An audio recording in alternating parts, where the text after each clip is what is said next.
प्रिय संस्कृत मित्राणि नमः संस्कृताय सर्वेभ्यो नमो नमः। UGC NET paper 2 Sanskrit free classes. Welcome to field of form YouTube channel. Unit 5 व्याकरण एवं भाषा विज्ञान का सामान्य परिचय। क्लास नंबर हमारी है 84 एंड क्लास का टाइम हमारा है daily 6 PM by Neetu Chaudhary.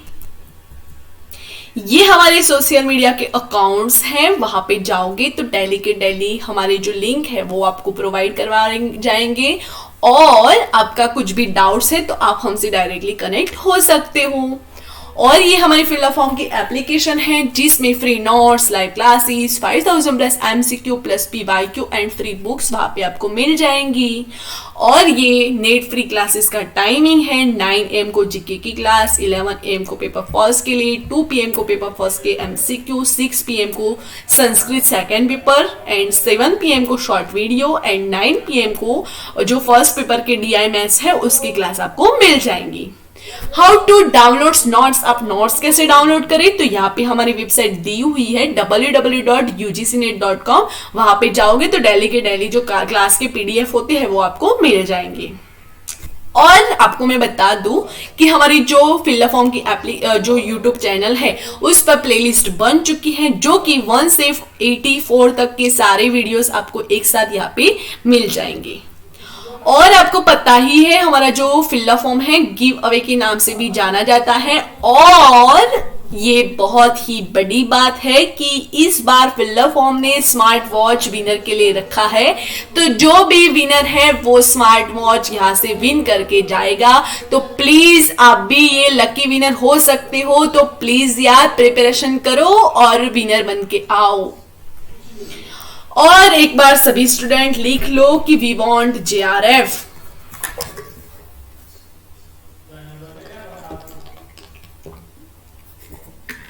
लिख लिया सभी ने? ओके, हम आगे देखते हैं हमारा कंप्लीट सिलेबस। यूनिट 1, 2, 3, 4, 9, 10, 7, 8 इतनी तो हमने कवर करवा ली। और अभी हमारी यूनिट 5 कंटिन्यू है, उसके बाद यूनिट 6 होगी, उसके बाद हम MCQ सॉल्व करेंगे। तो आइए हम देखते हैं टुडेज टॉपिक। आज का हमारा टॉपिक व्याकरण एवं भाषा विज्ञान। तो देखते हैं हम सामान्य परिचय, प्रमुख आचार्यों का सामान्य परिचय। पहला है पाणिनि, उनका समय है 500 ईसा पूर्व। पाणिनि संस्कृत भाषा के सबसे बड़े वैयाकरण हुए हैं। इनका जन्म तत्कालीन उत्तर पश्चिम भारत के गांधार में हुआ था। पाणिनि के गुरु का नाम उपवर्ष, पिता का नाम पणिन और माता का नाम दाक्षी था। दाक्षी पुत्र पाणिनि और पणिन पुत्र पाणिनि, ठीक है। और गुरु उनके थे उपवर्ष। इनके व्याकरण का नाम अष्टाध्यायी है। यहां से भी क्वेश्चंस आ सकता है कि अष्टाध्यायी किसकी रचना है, तो पाणिनि की रचना है, जिसमें 8 अध्याय और लगभग 4 सहस्त्र सूत्र है।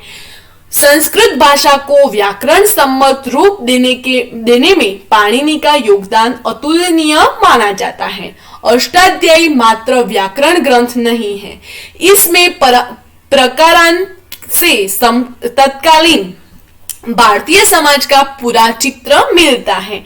उस समय के भूगोल, सामाजिक, आर्थिक, शिक्षा और राजनैतिक जीवन, दार्शनिक चिंतन, खान पान, रहन सहन आदि के प्रसंग स्थान पर अंकित है। जीवनी एवं कार्य, उनका जो जीवन अनुसार जो कार्य किए हैं वो हम देखते हैं। पाणिनि का जन्म शालातूर नामक ग्राम में हुआ था, जहां काबुल नदी सिंधु में मिली है। उस संगम से कुछ मील दूर यहाँ गांव था, उसे अब लाहौर कहते हैं। अपने जन्म स्थल के अनुसार पाणिनि शालातुर्य भी कहे गए हैं और अष्टाध्यायी में स्वयं उन्होंने इस नाम का उल्लेख किया है। पाणिनि के निरुक्त और व्याकरण की जो सामग्री पहले से थी उसका उन्होंने संग्रह और सूक्ष्म अध्ययन किया है। इसका प्रमाण भी अष्टाध्यायी में है, जैसा शाटकायन, शाकल्य, भारद्वाज, गार्ग्य, शौनक, आपिशाली, गालब और स्फोटायन आदि आचार्यों के मतों के उल्लेख से ज्ञात होता है। शाटकायन निश्चित रूप से पाणिनि से पूर्व के वैयाकरण थे। जैसे निरुक्तकार यास्क ने लिखा है, शाटकायन का मत था कि सब संज्ञा शब्द धातु में से बनते हैं। पाणिनि की शिक्षा तक्षशिला विश्वविद्यालय से हुई है। कहा जाता है जब वे अपनी सामग्री का संग्रह कर चुके तो उन्होंने कुछ समय तक एकांतवास किया और अष्टाध्यायी की रचना की। इनका समयकाल अनिश्चित तथा विवादित है। इतना तय है कि 6ठी सदी ईसा पूर्व के बाद और 4ठी सदी ईसा पूर्व से पहले की अवधि में इनका अस्तित्व रहा होगा। ऐसा माना जाता है कि इनका जन्म पंजाब पाकिस्तान के शालातूर में हुआ था, जो आधुनिक पेशावर पाकिस्तान के करीब है। इनका जीवन काल 520 से 460 ईसा पूर्व माना जाता है। आचार्य पाणिनि की रचनाएं। आचार्य पाणिनि ने संस्कृत के रक्षण के लिए व्याकरण के 5 ग्रंथों की रचना की एवं एक काव्य भी लिखा है। तो 5 जो है वो हम 5 ग्रंथ है जो देख लेते हैं हम। सूत्र पाठ अष्टाध्यायी, इसमें सूत्र है जो 8 अध्याय एवं प्रत्येक अध्याय 4-4 पाद यानी कुल 32 पाद में विभक्त है और कुल लगभग 4000 सूत्र हैं। उसके बाद है धातु पाठ, यह 10 गणों में विभक्त एवं लगभग 2000 धातुएं हैं। उसके बाद है गण पाठ, सूत्र पठित गणों का पाठ है। उसके बाद है उणादि पाठ, यह भी सूत्र ही है। लिंगानुशासनम, तो लिंग निर्धारण विषय है। पाणिनि का काव्य जाम्बवतीय काव्यम है। युधिष्ठिर मीमांसा के कथानुसार इसका द्विरूप कोश नामक एक ग्रंथ इंडिया ऑफिस पुस्तकालय लंदन में सुरक्षित है। पाणिनि का संक्षिप्त में परिचय, जन्म 520 से 460 ईसा पूर्व, शालातु ग्राम, और मृत्यु त्रयोदशी तिथि, और माता दाक्षी और पणिन, और पिता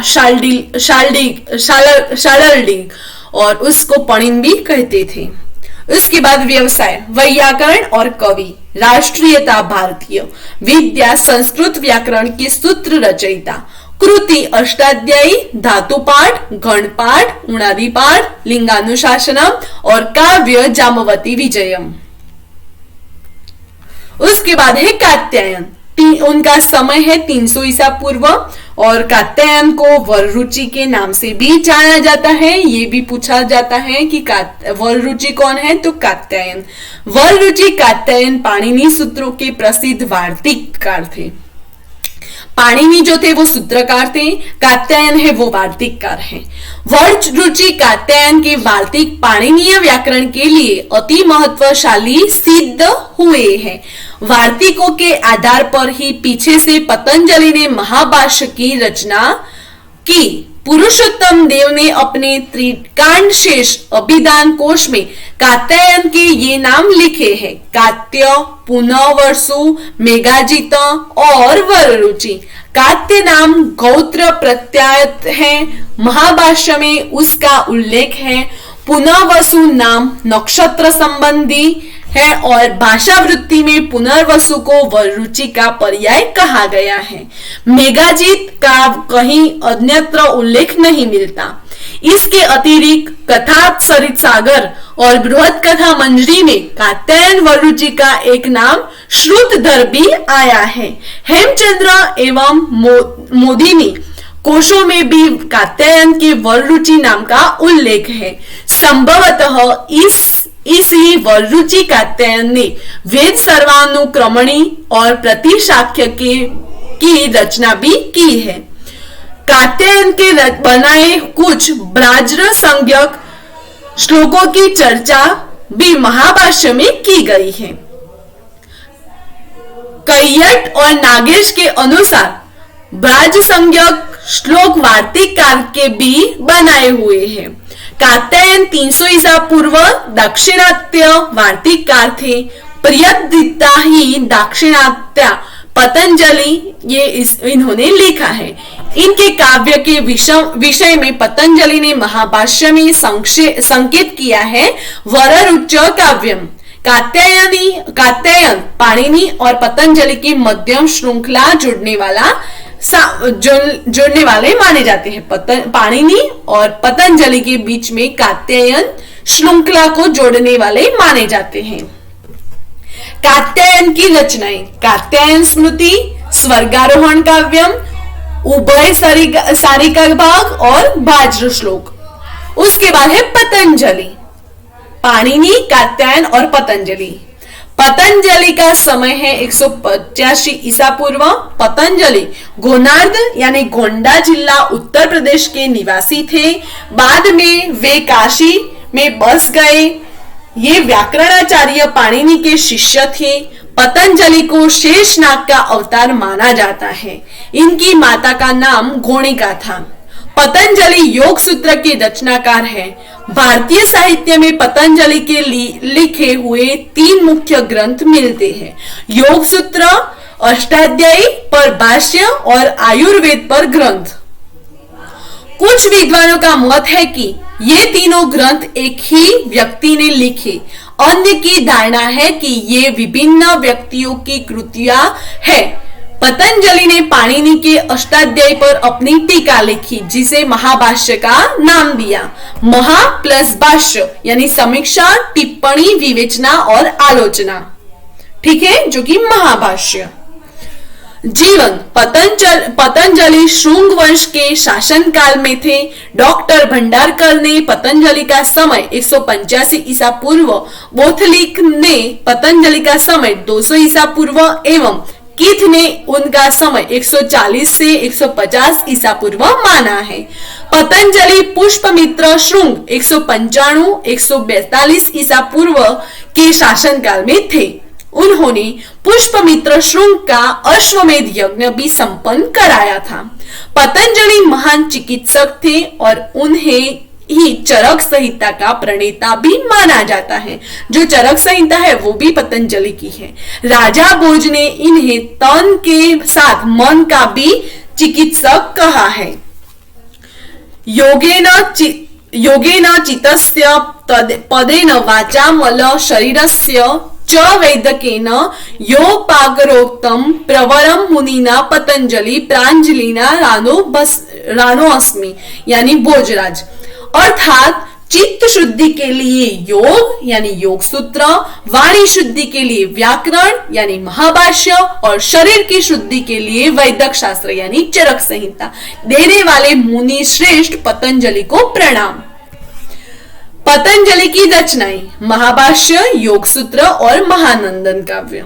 उसके बाद है भर्तृहरि, जो कि 6ठी शताब्दी ईसा पूर्व उनका समय है।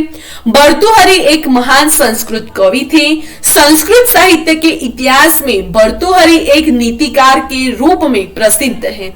इनके शतक त्रय यानी नीति शतक, श्रृंगार शतक और वैराग्य शतक की उपादेयता कहानियां भारतीय जनमानस को विशेष रूप से प्रभावित करती है। भर्तृहरि है वो उनके 3 शतक कौन कौन से, नीति शतक, श्रृंगार शतक और वैराग्य शतक उन्होंने रचना की है।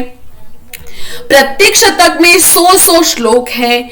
बाद में उन्होंने गुरु गोरखनाथ के शिष्य बनकर वैराग्य धारण कर लिया था। इसीलिए इनका एक लोक प्रचलित नाम बाबा भर्तृहरि भी था।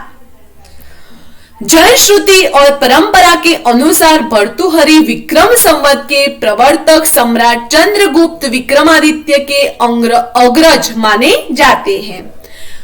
विक्रम संवत ईस्वी सन 56 वर्ष पूर्व प्रारंभ होता है, जो विक्रमादित्य के पौढ़ावस्था का समय रहा होगा। भर्तृहरि विक्रमादित्य के अग्रज थे, अतः इनका समय कुछ और पूर्व रहा होगा।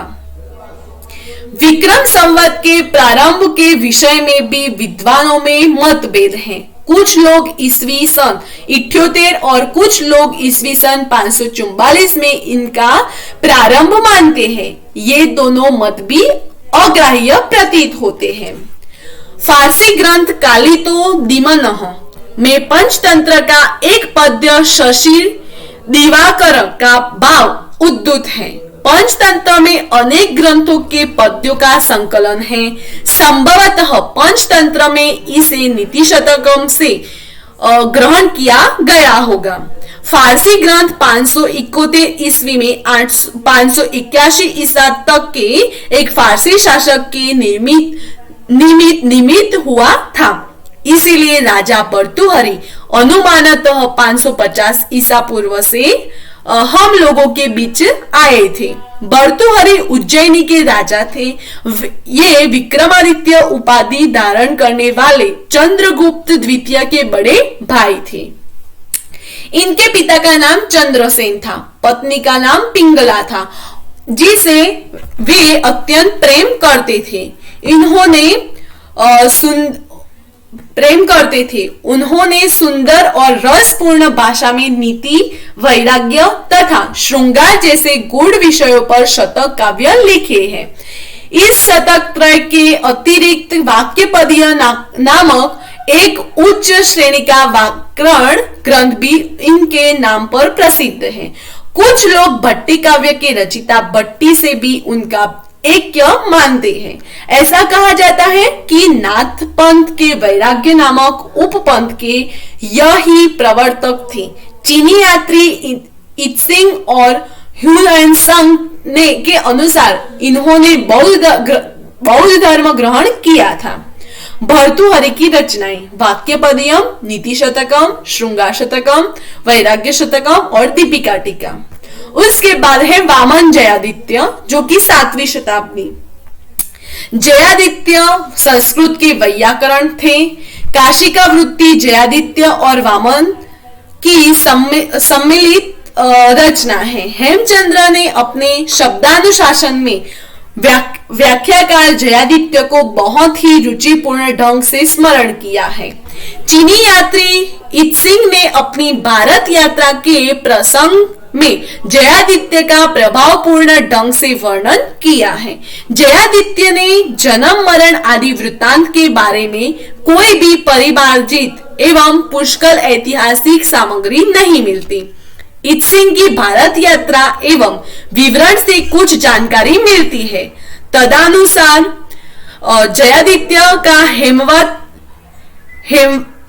जयादित्य का देहावसान संवत 718 विक्रम के आसपास हुआ होगा। जयादित्य ने 12वीं कृत पद्यांश उद्धृत किया है। इस अनुमानित तथ्य के आधार पर जयादित्य का संवत 650 से 700 विक्रम संवत तक के मध्य में अवस्थित होना माना जाता है। पाणिनि मुनि के अष्टाध्याय के 8 अध्यायों में व्याकरण सूत्रों को लिखा गया है। अष्टाध्यायी को सभी संप्रदाय के लोगों ने समान रूप से अपनाया है।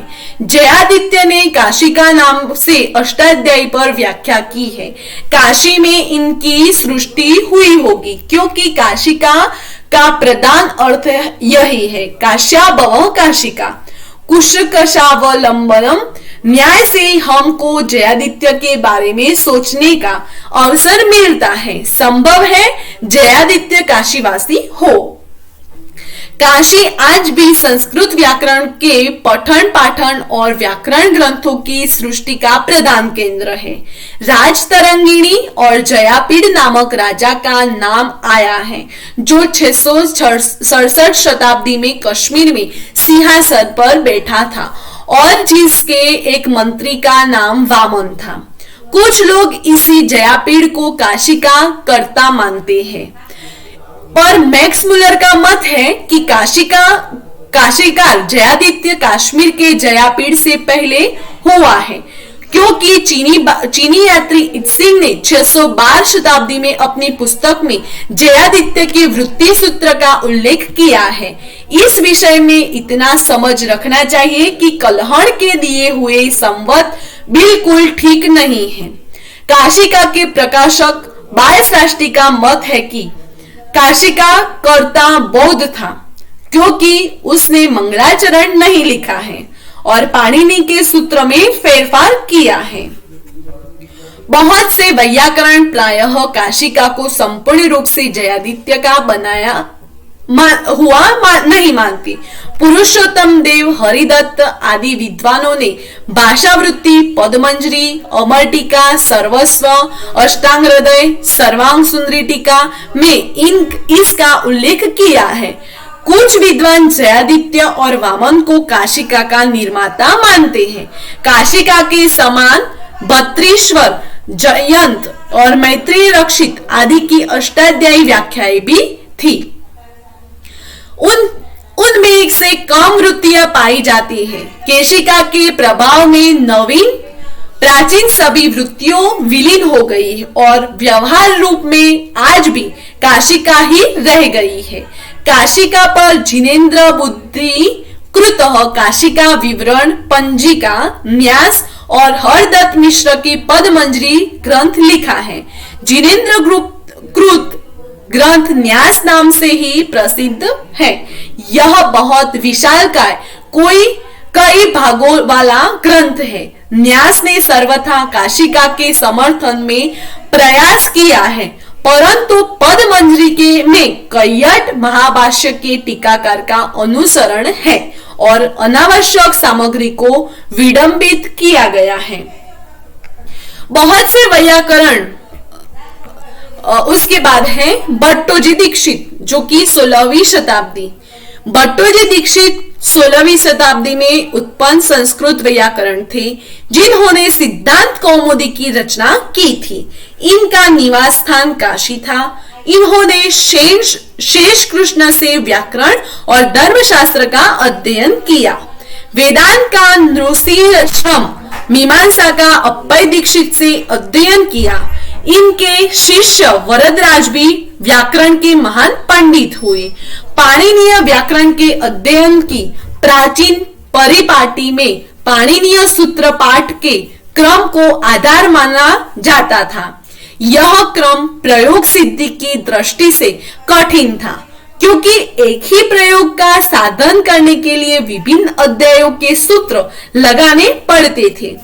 इस कठिनाई को देखकर ऐसी पद्धति के आविष्कार की आवश्यकता पड़ी थी, जिसमें प्रयोग विशेष की सिद्धि के लिए आवश्यक सभी सूत्र एवं एक जगह उपलब्ध हो। भट्टोजी दीक्षित ने प्रक्रिया कौमुदी के आधार पर सिद्धांत कौमुदी की रचना की।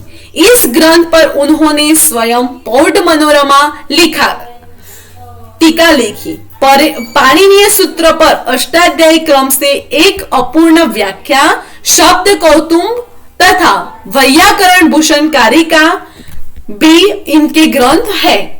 इनकी सिद्धांत कौमुदी लोकप्रिय है। उसके बाद है भट्टोजी दीक्षित का संक्षिप्त में परिचय। पिता लक्ष्मीधर भट्ट, भ्राता रंगोजी भट्ट, गुरु शेषकृष्ण, पुत्र भानु दीक्षित यानी रामाश्रय, भातृपुत्र कौंड भट्ट और पौत्र हरि दीक्षित। भट्टोजी दीक्षित की रचनाएं सिद्धांत कौमुदी, पौड मनोरमा, शब्द कौस्तुभ, वैयाकरण भूषणकारिका, तत्व कौस्तुभ यानी वेदांत, त्रिस्थली सेतु यानी धर्मशास्त्र, तिथि निर्णय यानी धर्मशास्त्र, प्रवर निर्णय यानी धर्मशास्त्र और चतुर्विंशति मया व्याख्या यानी धर्मशास्त्र। उसके बाद है सिद्धांत कौमुदी की प्रसिद्ध टीकाएं। तत्वबोधिनी ज्ञानेन्द्र सरस्वती, बाल मनोरमा तो वासुदेव दीक्षित, प्रौढ़ मनोरमा तो भट्टोजी दीक्षित और लघु शाब्देन्दु शेखर तो नागेश भट्ट। उसके बाद जो हमारा नेक्स्ट क्लास है वो भी ऐसे कवियों का परिचय है। उसके बाद हम व्याकरण शुरुआत करेंगे, व्याकरण एवं भाषा विज्ञान। We want your feedback. आपको क्या करना है, फीडबैक देना है। वीडियो को लाइक शेयर सब्सक्राइब करना मत भूलिएगा। फॉर मोर इंफॉर्मेशन के लिए सारे सोशल मीडिया अकाउंट्स यहाँ पे दिए हुए हैं, वहां पे जाके आप फॉलो अप कर सकते हो। समय और शिक्षा वही सही उपयोग ही व्यक्ति को सफल बना देता है। आज के लिए इतना ही। Thank you for watching this video. Have a nice day. Take care. Bye all students.